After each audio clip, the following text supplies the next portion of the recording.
બાગેશ્વર ધામના ધીરેન્દ્ર શાસ્ત્રીજી છે. તેઓ ધાર્મિક કાર્ય કરે એની સામે કોઈ વાંધો નથી, અગાઉ પણ વાંધો ન હતો. માત્ર ને માત્ર જે અંધશ્રદ્ધા ફેલાવે છે એ અંધશ્રદ્ધા સામે વાંધો છે અને એનો વિરોધ થવો જોઈએ અને વિરોધ થઈ રહ્યો છે.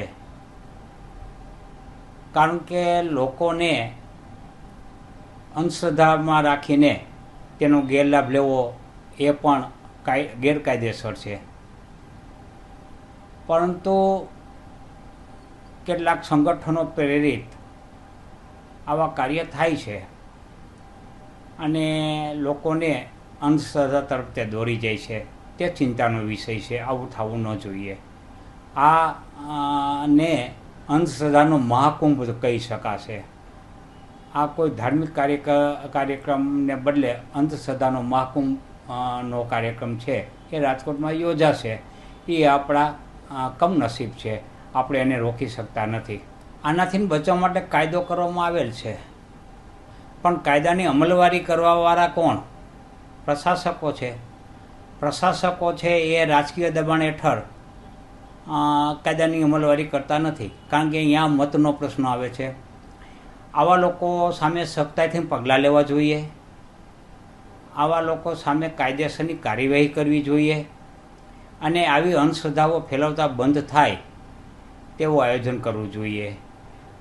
દિન પ્રતિદિન પ્રજાને અંધશ્રદ્ધામાં ધકેલાતી જાય છે. જે અંધશ્રદ્ધામાંથી બહાર લાવવાનું સરકારનું કાર્ય છે એ કાર્ય કરવામાં સરકાર નિષ્ફળતા દાખવે છે અને ઈરાદાપૂર્વકની ગુનાહિત નિષ્ફળતા દાખવે છે. કાંઈ ચમત્કાર તાંત્રિક કાંઈ નથી હોતું.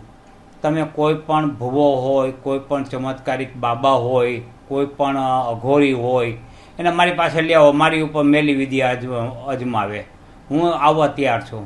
આ બધું ડીંડક છે. ક્યાંય કોઈને નુકસાન કરી શકતું નથી. પોતાના કર્મો જ પોતાને નુકસાન કરી શકે.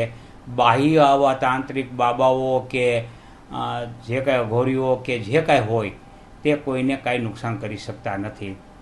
એટલે એ બધી માત્ર ને માત્ર ભય ફેલાવાનું અને ભય ફેલાવીને જે અસરગ્રસ્તો છે એનો લાભ લેવાનો હોય છે. આપ જાણો છો કે આવા અસરગ્રસ્તોના લાભ અનેક પ્રકારે લેવાય છે. શારીરિક શોષણ કરીને લેવાય છે, આર્થિક શોષણ કરીને લેવાય છે. એટલું જ નહીં, કમળ પૂજા થાય છે એ પણ આની આડઅસરો છે. એટલે આવી આડઅસરો દિન પ્રતિદિન વધતી જાય છે. ચિંતાનો વિષય છે. મેં આપણે કહ્યું કે સરકાર છે એ મૌન રહીને એને પ્રોત્સાહન કરે છે. ભલે એને ડાયરેક્ટલી પ્રોત્સાહન ન કરે પણ સરકારે મૌન રહેવું જોઈએ. આવા બધા જે બાબાઓ તાઇફાઓ કરતા હોય છે, તાઇફાઓ કરતાં પણ અંધશ્રદ્ધા ફેલાવાના જે કુંભ મેળાઓ લગાવતા હોય છે એને રોકવા જોઈએ.